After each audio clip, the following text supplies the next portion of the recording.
Hi everyone, and welcome for tonight's Friday with Irina show. I hope you're doing well and everyone is ready to see some nice chess. Also, don't hesitate to share your thoughts and comment in chat, as I will be paying attention to it. Tonight I wanted to show one of the best games I ever played. Well, it is just my assessment of it but I guess you could say that it is my favorite game. Maybe not the best, but definitely my favorite one. It came during the European Individual Chess Championship in Yerevan 2014. I had this tradition to participate in all these men's European championships, and as I thought that was quite a good training for me, and I would definitely participate in this year's edition as well, if not this unfortunate virus situation. Anyhow, actually, I will be participating in the European Rapid Online Championship, which will start on the 29th of May. I think some other rating groups already started, but okay, let's not get distracted and get back to the game. Hello, Boros Yosif. Hi, MBV Dimi. Welcome, to the show. Let's start with the game. I remember it very well. Bartosz Sochko, the husband of Monika Sochko, against whom I played also many games, used to be a very strong grandmaster, rated over 2650. Nowadays he is focusing more on coaching, but nonetheless a strong player. So I remember I was preparing before the game and I saw that he plays both d4 and e4, and I thought he would play d4 with me. And as I came to the game, I had a big surprise when he touched his e-pawn and played e4. Well, back that days I didn't have such a wide opening repertoire, so my main weapon was the Najdorf. And I decided to go for it. c5, knight f3, d6, d4, c takes, knight f6, knight c3, a6. Well, this is what we know as the tabia of the Najdorf variation, and white has quite a wide choice here. Bishop c4 would lead to Sozin, f3 to some English attack variations, and so on and so on. He chose bishop e3, which is one of the main lines, of course, e5. Well, here I played a lot of games already back to that years. Mainly my opponents were playing the knight b3 variation. But in that day, my opponent chose knight to f3. Somebody in the chat is asking if I think dragon is a good opening. To be honest, I don't really like dragon as black, because there is a lot of theory and move-by-move variations to be learned. So I feel that if you're having a bad day, then it's definitely gonna be very difficult to survive in the dragon. I prefer more positions where you could still come up with something new at quite an early stage. And actually that's why my Najdorf became somewhat more of a rare weapon these days. Anyway, back then it was the main one. My opponent played knight f3, a more positional line, where white tries to play for the d5 square by developing the bishop on c4. Bishop e7 followed, bishop c4, short castle, short castle, and bishop to e6. Well, this is a logical move. We are fighting for the d5 square, and we are taking advantage of the fact that capturing on e6 is not so great, because after f takes e6, the d5 square is now controlled by us, and knight g5 doesn't cause any major threat because queen c8, and everything is defended. Also after h6 the knight will have to go back, and then our center will be looking quite well with d5 coming. Hi Hankar73, thank you for joining. I am fine, I hope that you are too. Well, here after bishop e6, my opponent played bishop to b3. I remember he was playing quite quickly, so I assumed it was I was still in his preparation. Taking the fact that I prepared only at 1 d4, I was playing just what seemed to me the most logical continuation. So after bishop b3, knight c6 followed. The idea of this move is to play knight a5 and to either force white take on e6, so we'd get these nice pawns in the center, or we would capture the bishop on b3 ourselves, but with the knight, because we'd like to keep the bishop in order to fight for the d5 square. In the game, queen d3 followed. Queen e2 was another option. Well, after queen d3, white wants to play rook f to d1. I played rook to c8, preparing the move knight a5. Bishop g5 followed. Well, this is a typical move in these structures. As I said, white is fighting for the control over the d5 square, so it would be convenient for him to capture our knight from f6, which is doing a great job defending this d5 spot. Of course, also we should have in mind that the bishop on e7 is not a great piece, and in event of all the light pieces, and by light I mean knights and bishops, will exchange, and white would be left with a knight versus our bishop, that will be catastrophical for us, because that would be just strategically lost. The bishop, the black squared bishop would be just too bad, and the knight would be doing a great job either on d5 or on c4. For that reason I played knight to a5, trying to force the matters a bit, so my opponent would decide, should he take on e6, should he allow me to take on b3. He played rook f to d1, and I happily took on b3 the bishop with the knight. As I said, just to be able to defend every white square in our side of the board. He took with the a pawn. C takes b3 was also possible, though in long term that wouldn't be great, because our two pawns would stop the free pawns of white, and we would just have an extra pawn in the center. So a takes b3 followed, and now I played a good prophylactical move, rook to c6. Well, this move is meant to defend the d6 pawn, and also to be ready to capture on f6 with the bishop, so that the pawn on d6 won't be hanging in that event. Probably white should have taken on f6 anyway, and after bishop takes f6, prepare the move knight to d5 by playing rook to d2, defending the c2 pawn, because the rook was looking at it eagerly.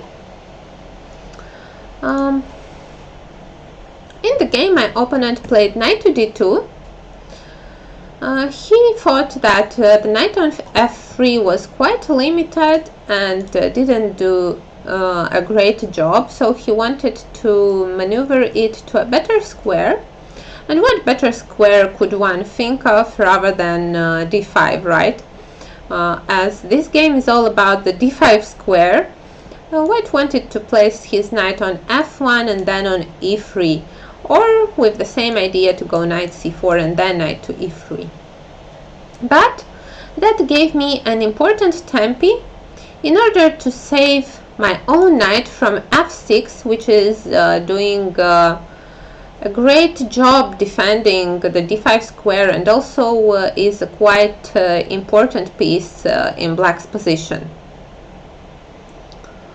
MBV Dimi is asking whether it's good in chess to look at candidate moves. Well, of course, it is very important to consider candidate moves, and I would recommend, well, actually, there were people and great chess players recommending this before me, but in order to choose the candidate moves, because you don't just randomly pick 3 or 4 moves, you should first consider the captures. So the captures are the first ones. The second one, the immediate threat. So for example, if you can attack something and create an immediate threat against your opponent's king or one of his pieces. And then if you don't like any of those moves, you should try to make some plan, and then to see which move you should start it with. And then from each of these candidate moves, you should calculate like 2 moves. I don't recommend too long calculations. Usually calculating for 2 moves is just good enough. You rarely need to do that, I don't know, 9 moves calculation in real games.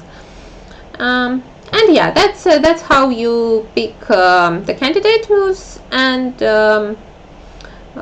then you have to do the most difficult decision, which one to make on the board. So yeah, probably that's what my opponent did as well, and he chose the knight d2 move. But it allowed me to make an interesting move myself. Do you know which move is that? I will allow a few seconds, maybe a minute, for you to think on the position and to suggest some moves of your own. As I explained mainly the ideas behind the previous moves and the ideas of the position in general, so I'm curious if anyone gets right the correct move. Udo is writing that one should also look always to the checks as candidate moves. Well, indeed, you're right. I forgot to mention it. I kind of put them in the category of forced moves, which for me were captures, and yeah, I forgot about the checks. Very, very good, indeed. Hello, Jan van Chess. What do you think of this position? What is the move black should do? Any suggestions? It is quite a typical move for the Najdorf, and it is along those lines which I mentioned, that we don't like this bishop on e7 which we have. Knight d7. Well, that would be a move, and the idea behind it is correct, Udo, though we have a more active possibility with the same idea. So the move is knight to h5, and the point is that if exchanging the black squared bishops, then the f4 square will become weak and our knight will feel very comfortable jumping there. Knight h5, Alexandra, right. In the game, my opponent could have played bishop to e3, trying to keep the control over the f4 square, but in that event I planned to play f5, which was also another idea of the move, the previous move, knight h5. And after knight d5, f4, that bishop won't have that many squares left to retreat, because bishop a7 is of course possible, but after knight f6 I'm not sure that that bishop on the a7 spot won't be lost. Probably for those reasons, my opponent chose to play bishop takes e7. Now queen takes e7 followed. And again, it is a critical moment in this game. White has to choose what to do next, because black clearly wants to play f5, right? That's the main idea. And also we keep in mind the possibility of jumping with the knight on f4. Hello Bobby, welcome to the stream. One possibility was for white to play g3 in order to control this weak spot, but then we'd play f5, and maybe those white squares would be a bit too weak, considering the fact that we have a white squared bishop and white doesn't. For that reason, my opponent simply continued his plan of rerouting his knight, which was in the beginning on f3, now on d2. And you remember I was mentioning the fact that it wants to go to e3. So knight f1 followed, but then I played knight to f4, and after queen d2, f5, trying to undermine white's control over the important d5 square. How simple it is when everything is explained, right? It's like anyone could make these moves. And I remember actually that being very familiar with this kind of positions, it was quite easy for me to make all of this happen. I wasn't taking that much time for my moves. And I remember my opponent struggling quite a bit in this position. After f5, white played a somewhat bad move. Well, it is not an easy choice white's facing here, because of course, if to consider the theory of candidate moves, the first move to consider would be e takes f5, right? A capture. And actually it was the best move in the position from my point of view. Because after bishop takes f5, the knight comes to e3, so white succeeds in his plan. And after an eventual queen f7, the position is unclear, because there are pluses and minuses for both sides. For example, when trying to assess a position, what do we start with? We start with the king. The king's safety, which is somewhat probably equal in this position. White's king, well, maybe it feels a little bit uncomfortable, but it's not worse than the king on g8. What do we continue with? We continue with the position of the pieces. The easiest is to take pair by pair and compare them. The queens are somewhat similar. The knight on f4, maybe it is slightly better than the knight on e3, because it's a bit more active, though not too much. And the bishop versus the knight, well, I would say it's balanced, as this bishop is doing quite an important job controlling the white squares. As about the rooks, okay, there are no entirely open files, there are only semi-open files, and one rook of ours is controlling the semi-opened f file, and one of white's is controlling the d file. Well, the only problem is the structure of pawns. We see that white has two so-called islands of pawns, while black has 3 of them. Usually that is in favor of the one who has less islands of pawns, because having more, of course, make it easier to attack them, as the pawns defend very well each other, but when they are separated, they're not so great. So after queen f7, probably white would be still a little bit better. On the other side, my opponent decided that he wants to play knight to d5, changing the manner of the game.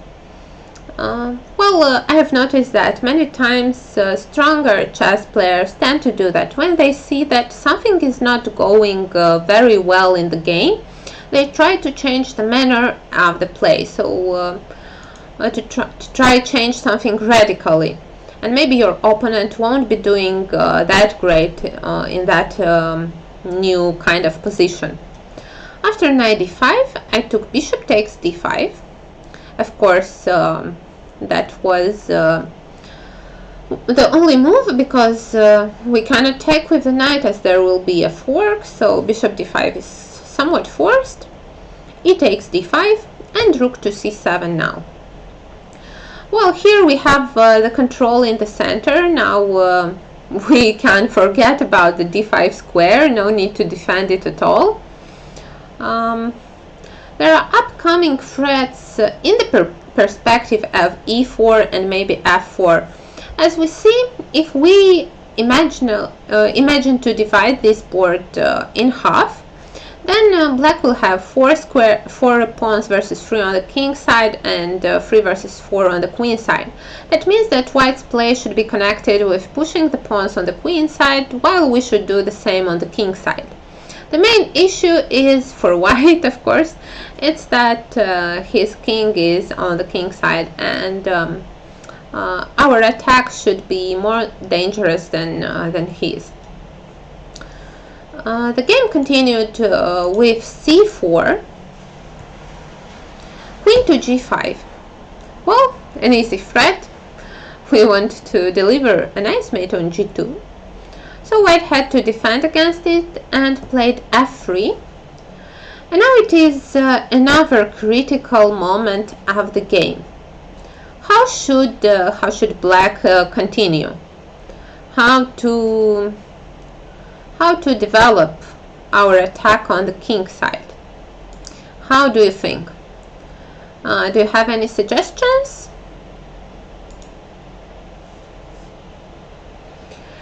It is quite an interesting position. I remember being quite nervous here, realizing that my position is getting better and better against such a strong opponent. Alexandra is suggesting rook to f6, which is a good idea. So does Jan van Chess. Yes, it is a usual reroute of the rook. Even though, let's imagine, you play rook f6, then probably rook g6, and the only threat is to take on g2, and white just makes one move, knight to e3, and there are no more threats. So in that moment when you want to choose a move and you have an idea, just imagine your idea happens on the board and think, is that so dangerous for white?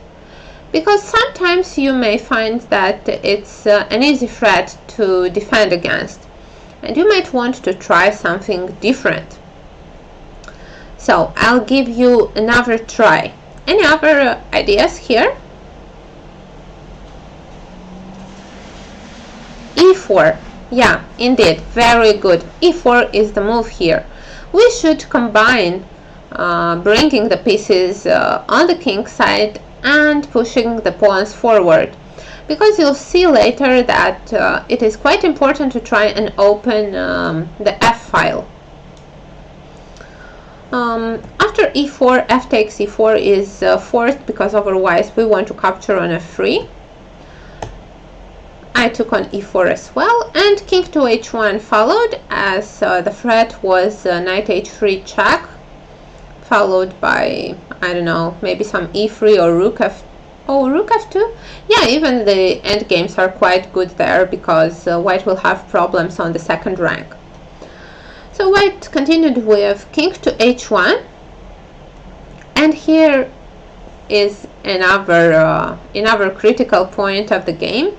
Well, you see, they tend to follow one by one, one after another. Let's find the best move for black here. It is quite an aesthetical one.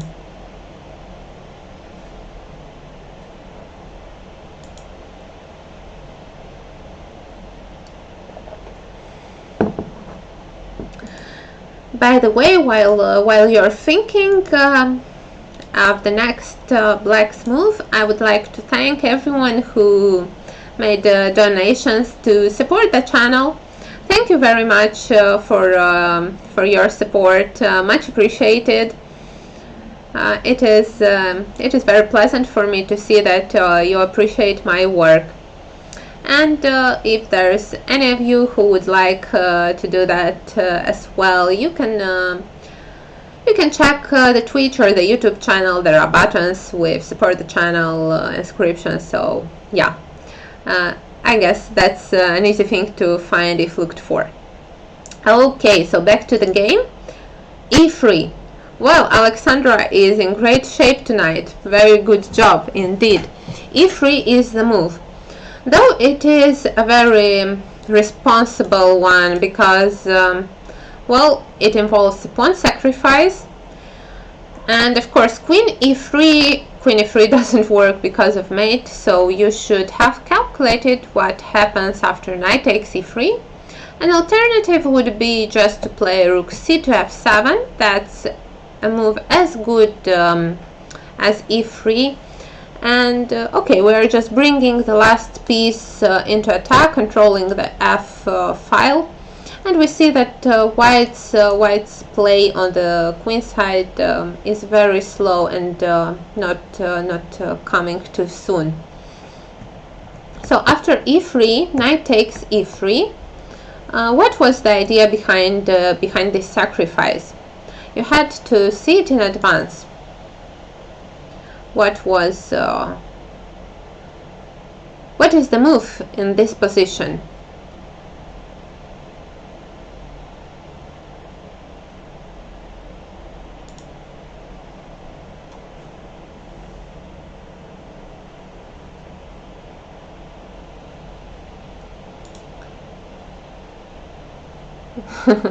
Yeah, the position looks nice indeed, but a pawn is a pawn, and if not to do some immediate actions, then there might be just not enough attack.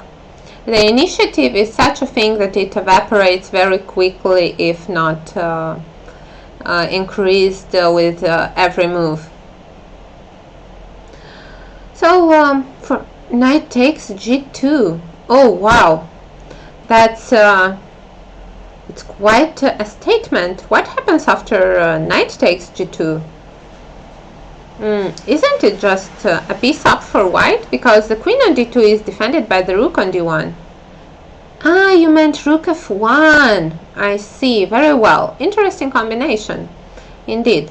So knight g2, it didn't cross my mind, to be honest. Let's think. If knight g2, then rook f1, rook takes f1, and queen takes d2, with a queen for a rook and a knight. Okay, it's still not hopeless, this white's position, but of course it's more favorable for black. What other options does white have? Another option is to take on g2 with the queen, but then queen e3 would follow. And well, actually everything is equal because we sacrificed the pawn before. So is it enough for black? Because rook g1 is coming maybe, or rook f1 trying to exchange some pieces. Rook f2, rook f2 maybe would be possible. So rook f1, yeah. I'm not sure black has enough in this position. No, this is a nice looking move, but that's not the right solution. The correct move in this position is rook to e7. Well, the rook on c7 wasn't doing any good, but bringing it to e7 attacks the knight on e3. Now we, of course, want to capture there. So why not to improve the position a little bit more before the final blow? That's usually the main reason why some tactics don't work, because we forget. Okay, we get so enthusiastic about some idea, but we forget to bring all the pieces into attack. So don't forget to do that. Rook e7, and how to defend against rook takes e3. Rook to e1 would be an option, but then after rook f to e8, still rook e3 is a threat, and it is one very unpleasant, because if the knight goes away, let's say something like knight to c2, then rook e2 follows, and a mate on g2 is coming. So that's not an option, rook e1. My opponent chose to play g3 in order to get rid of all those queen takes, g2, knight takes, g2 ideas. But here, of course, a very nice square cleared up for us. Knight to h3. And white is so pinned. You see how great it is that we did not hurry with taking on g2. Now, knight f2 check is a threat, winning an exchange. Also, rook to f2 is a potential threat. And the knight on e3 is hanging as well. How to deal with all of this for white? Well, that's a difficult task. He played rook to e1. And here, of course, I had a lot of candidate moves. It was a vast choice, actually. But I chose to play rook to f3 with quite a direct idea that here, as in the other variations which you mentioned, we have this idea after knight f1 to take on f1, and then we are a queen up. So the knight cannot go away. It also cannot be defended. So the only way for white to play here to continue the game was queen to g2, which he did. So instead of defending his knight, he's attacking ours on h3. And here I had some choices. I could take on e3, but then he would take on h3, and of course my position is still looking nice, but I'm a pawn down, and even though I have compensation, that's definitely not enough. Instead, what should we do? We checked a capture, now we should check how is it going after a check, right? So knight f2 check, of course. King to g1 followed. Our rook on f3, don't forget that it's also hanging. So rook e takes e3. Because if the other rook takes on e3, then queen takes f2. Oh, that's a mouse sleep. Queen takes f2, and white is fine. So I had to be very exact with the calculation here. Rook e to e3. The idea is that white cannot capture the rook back because of queen takes e3, and he's not taking this knight back, and with the piece up, the white position is hopeless. Instead, after rook e3, his idea was to play rook to f1. Now, apparently, the knight cannot go away because the rook is hanging. And if we try something like knight to h3, then queen takes h3, rook g3, h takes, rook takes, queen takes, and king to h1. And we can see that this position is much better for black, even I could say winning. But there is still some work to be done. Okay, there's need for some technique for black to be shown. And I found a better option, one which looked better for me. I played queen to h5.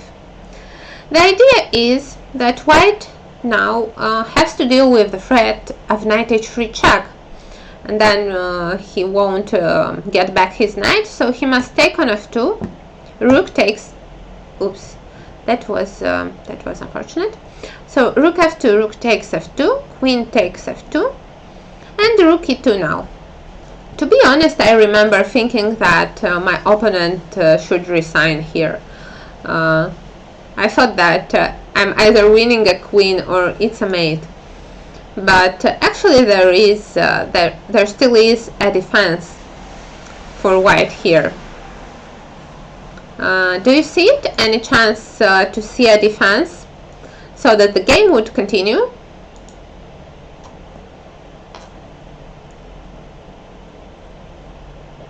Well, it's the only move, the only possible move in the position. g4, indeed. Well, now if I take on f2, then g takes h5, rook takes b2, rook a3, And well, everything is equal in the position, but of course black is much better. But I noticed a better way of transposing to a similar endgame. Queen takes g4. White's only move is queen to g3. And now, as it was the 34th move, I thought to give a check first and then to think. Because queen d4, king h1, queen to e4, king to g1. Exchanging the queens was not a priority because I could do it any moment. And how? You'll see soon. Rook takes b2. Well, now white unfortunately cannot take on d6 because a mate is hanging on g2, so he played rook to e1. Now, how should black proceed? An easy one. So I won't be giving you too much time here to think.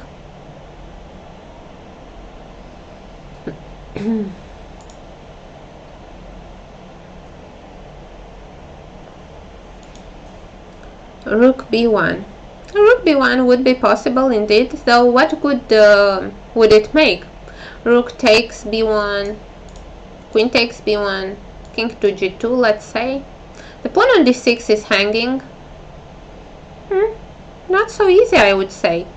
We should remember that in the queen endgames with such an opened king for both sides, because black's king is also not that great, there is a big possibility for perpetuals and so on. And also the pawn on d6 is quite weak. At some point, if white even sacrifices the pawn with c5, d takes and d6, that might be not enough for a win.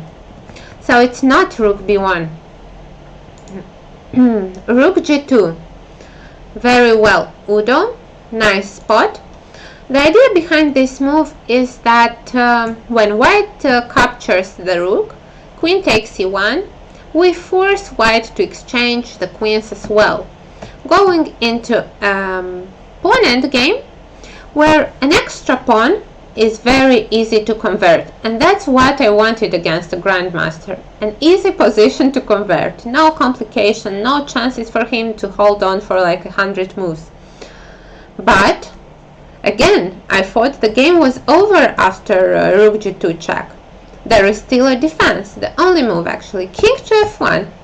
I could not believe that was possible. Being the 38th move, I still had to make 2 moves before getting the extra 30 minutes. So I was becoming a bit nervous about not being able to convert this. But after rook takes g3, well, kind of forced, rook takes e4, rook takes b3, well, I'm 2 pawns up. The pawn on g7, the pawn on a6. One of these pawns has no opponent on this line, so it's running towards queen. What do you think? Would you win this kind of position against a grandmaster? Well, I was having doubts. I knew that these rook endgames can be quite tricky. Even with 1, 2 or 3 pawns down or up, there is always chance to go wrong, because, well, one of the main factors which one should remember about in rook endgames, it's the rook's activity. So every time you have like an option, or let's say you have 2 options to go with the rook, defend the pawns, let's say passively, or to try to leave that pawn behind and go somewhere actively. That's usually the better choice. At all costs to try to activate your rook. And then of course there's the position of the kings. The king should be centralized in endgames. So, well, there are still some chances for white in this position to save his game. It's connected with the move rook to e6, attacking the pawn on d6, and, well, making black to make a choice. Now, if the rook goes to b6, that's not the kind of move I want to make. Of course, here it works, because after c5 we can, first give a check, and then after the king goes away, take it. And okay, we are some pawns extra. But after rook b6, he can just improve the position of the king. And, well, who knows, maybe we're winning, but maybe we're not. That's not the way to put your pieces passively. So instead of that, after rook to e6, I found a better move. Rook to f3 check. The idea is that after king e2, I place the rook on f6. And now, from here, it multitasks. It defends the pawn on d6, and in the same time it doesn't get in the way of its own pawns. So rook f6, rook e8 check, king f7, rook to b8. Well, it looks like black has to give something. I saw that it is the possibility, but then, hey, we are improving greatly the position of our king, and actually we are winning a pawn. Okay, that was involving quite a bit of calculation ahead. We'll see it now. So b5 followed here, rook b7 check, king to g6, and he took this pawn. Well, the main issue in this position is that he is not in time to defend his d5 square, d5 pawn, sorry. The king is coming to the center, and we'll see how important it is that our king is much more active than his. Even though he's just a pawn up, this position is more hopeless than the previous one with the rook on b6, when white had some chances becoming more active and posing us some problems. Rook b5, rook to f5. That is another possibility for black to continue. King f5 was also possible. Now I tried to do my best in not giving him any counterplay, so that rook would be stuck on the fifth line, defending the d5 pawn, and in the same time we will have ideas to bring the king anyways. King to e3, king f6, king to e4, not letting our king come to e5, rook to h5. Well, now the pawn on h2 becomes a target as well. And the problem is that rook to b6 doesn't work because we have this intermediate check, and then we defend the pawn and at the same time attack his. So he cannot defend both. After rook h5 he played rook to b2, and again rook h4 followed, king f3, and rook to d4. Rook b5, and I could play king e5 here, but maybe that was his idea, because now he could play rook to b7, and he's trying to win one of these two pawns, after which it won't be that easy for black to convert. Of course, I could go back with the king and we'd be back at the same position, but why do so if you know that's the threat? So I was not in a hurry. I was taking great pleasure in having a totally winning position on the board versus a grandmaster. So I'm checking the chat. Why did he give the check with rook b7? He brought your king in front. Well, indeed, he did so. Let's go back and check the reason why he did so. Well, probably it won't change much, because let's look. C takes, A takes, rook takes b5, rook f5. And compared to the other position, which was in the game, where the king was placed on g6 there, it doesn't make any difference. Now the king comes to f6 and e5 in the same amount of time. So, I don't know. Why did he give a check? Maybe he was hoping I could go back. I have no idea. Sometimes you want to make your opponent have a choice, even though here, of course, it was an easy one. So let's get back to our position. Rook d4, rook b5 here. So yeah, we decided that we're not in a hurry with our king to e5 move, and instead we can try to improve the position of our pawns so that white won't be able to attack them. g5. Well, g5 is possible, yes. I could go there immediately, but I started with h6.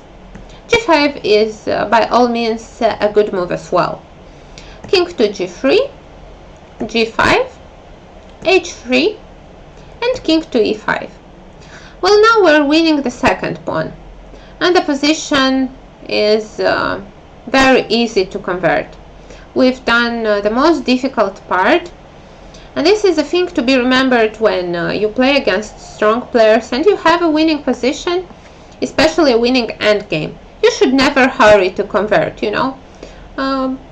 It won't go anywhere. You just make move by move and try being calm, because of course it was a big excitement for me to win against almost 300 point rated player, 300 points higher rated player than me, and for the first time in my life. So I should say that I was a bit nervous, but I was able to control my emotions and as you see, not to give my opponent any counterplay.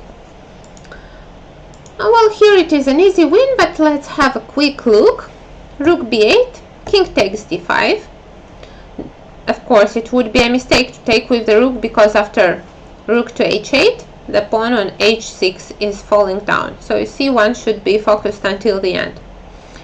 King takes d5, rook to h8, rook h4, defending the pawn and preparing to push the d pawn forward.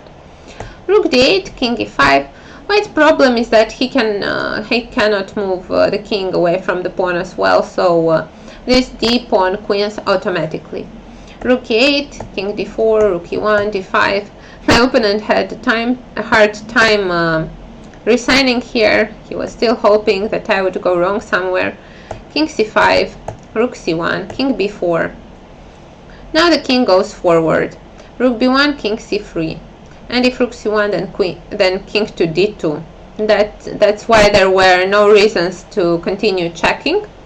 He played some rook h1, king c3, king f2, trying to free his king probably, d4, rook a1, d3, rook a3, king c2, king b1, and the h3 pawn fell as well. Well, to be honest, my opponent played like 20 more moves. Yeah, he was having a very hard time losing versus a young girl, but yeah, that did not change the outcome of the game, and of course it was his right to continue as much as he wanted. Well, that was the game. Let's draw some conclusion. So, first of all, about the opening stage of the game. When white plays in this Najdorfs, the plans with short castle, it is clear that he has a strategical approach, and he wants to center his play over controlling the d5 square. Well, I'm talking here about these lines where we play e5. So bishop e3, e5. So if white doesn't go for the knight b3 variations, which are quite dynamical, tactical, with castles on different sides, then it's clear then he has a strategical approach, yeah, like I said, and he wants to center his strategy against controlling the d5 square. The next conclusion, also regarding this kind of structures, is that our counterplay should be linked with playing either b5 or f5.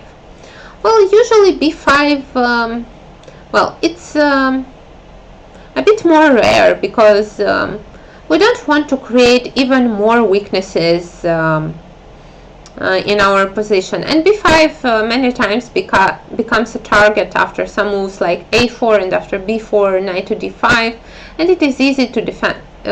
It is not easy to defend all those pawns that go forward. So another thing to remember is that a pawn never goes back, so be very careful before making pawn moves. You should have in mind what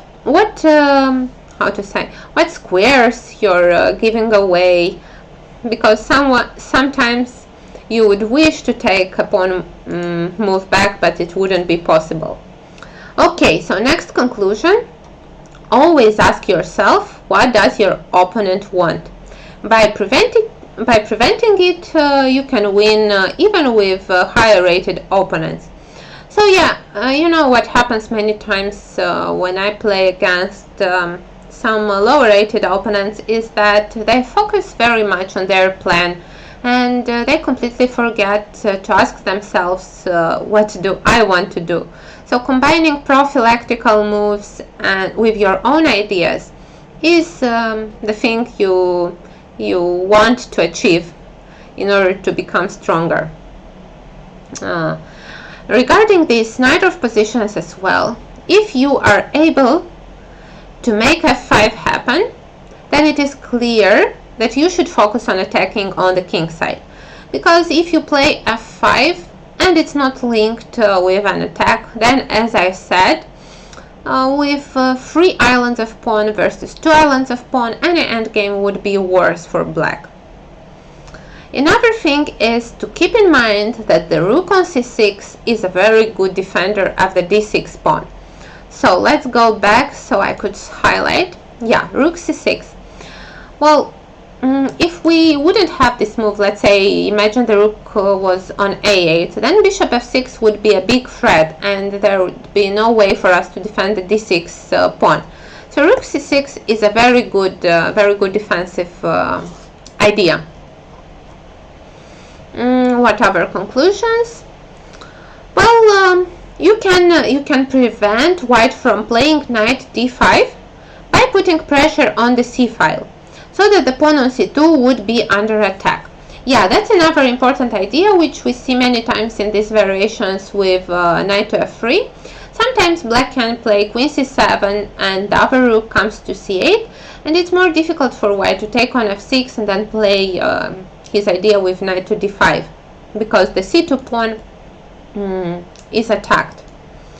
And last but not least important, trust your calculation, no matter of how strong your opponent is, and never be afraid.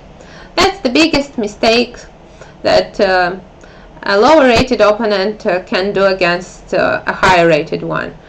Show some kind of respect, but not in sense of human to human respect, but a chess respect.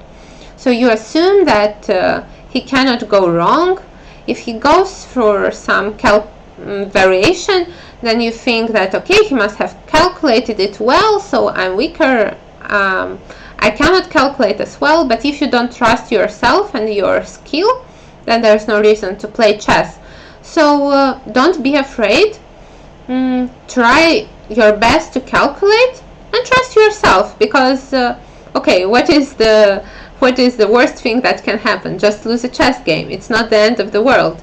So yeah, never respect anyone too much. I'm talking during a game of chess. Otherwise I won't be giving such kind of advices. Well, and I think any other conclusions? I think that's all. That's all. I hope that you learned something from this game and you enjoyed it. It brought quite nice memories back to me, and I'm missing that tournament atmosphere so much. How would I have played some European Championship again now? But well, that is going to happen soon, hopefully. Hi Tavini, thank you for joining. Hi Andrei, thank you for having a look. I know you're quite an expert of these variations as well, so I'm very pleased to see you on the stream.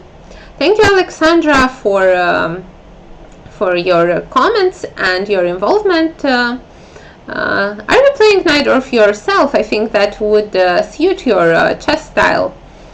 Greg, thank you for tuning in tonight. And if you have any questions, that's the right time to ask them. What would you like to see, or okay, on the stream I mean, what chess teams, or if anything else interests you, then I'm here for you a few more minutes to answer all those questions.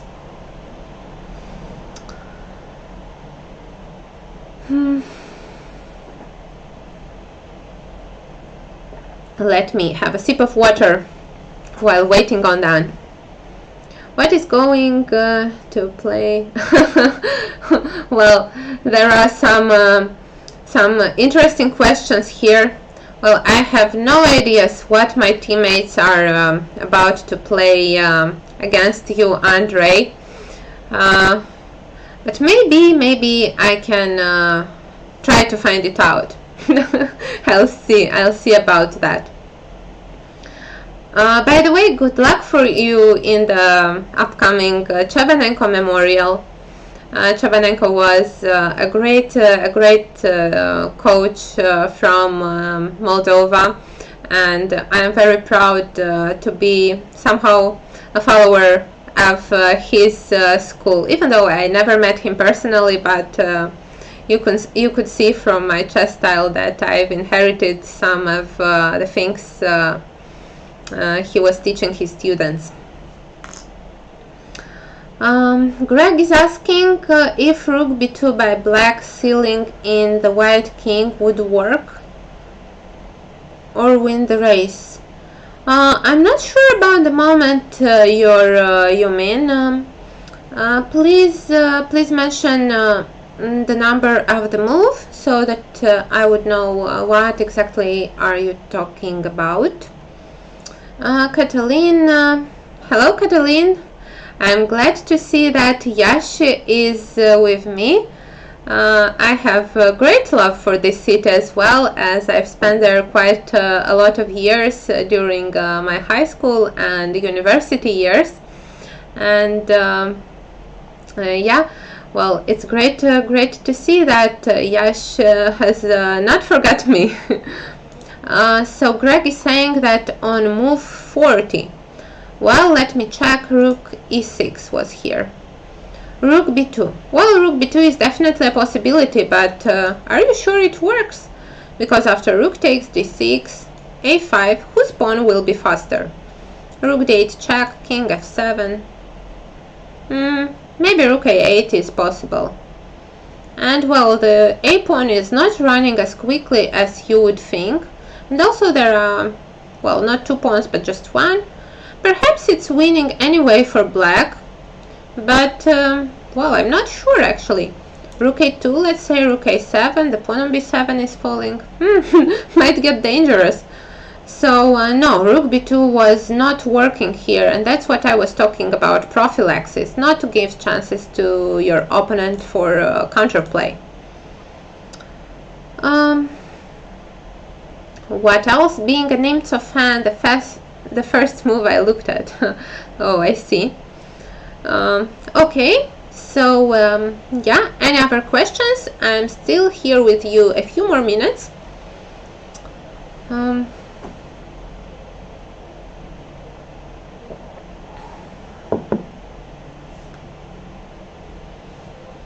Do you like the Najdorf? I think it is a great opening. Excellent lesson. Thank you, Luis. Very glad you've enjoyed it. So I will be very happy to see you again on this stream then. What is my favorite food? Oh wow, that's a funny question. Well, I'm quite a foodie, and being born in Moldova, well, we are kind of gourmands there. We have a very good quality food and products. You know, even before knowing what it is to have organical food, I was enjoying it without even knowing. Yeah, so definitely I like eating, and well, I don't know, I like different kind of foods. Maybe cheese pies. Well, there are these special cottage cheese pies which are being made in Moldova, and they are very famous, and they go very well with red wine, which is also very famous in Moldova. So okay, I'll take them as my favorite food, cottage cheese pies. Yeah, I'll stick to that. Well, okay, I think that will be it for tonight. Thank you very much for joining the stream. Today I tried for the first time to stream on both Twitch and YouTube. I hope that it worked. I will have to check it later. Anyway, the idea of doing that is because you'd be able to rewatch the stream on YouTube at any time, while Twitch erases them in like 2 weeks, I think. So yeah, I wanted this Friday with Irina shows to be available to rewatch. So yeah, thank you very much for joining tonight, and please don't forget to make suggestions on the social media about themes you would like me and us to discuss, because I will be looking at them, and maybe I'll do a lesson about what you're interested in. Also, if you liked and have the pleasure, you may support the Friday with Irina shows by making donations. Yeah, and I guess that's all. Thank you very much, and I hope you will have a nice weekend. Bye bye.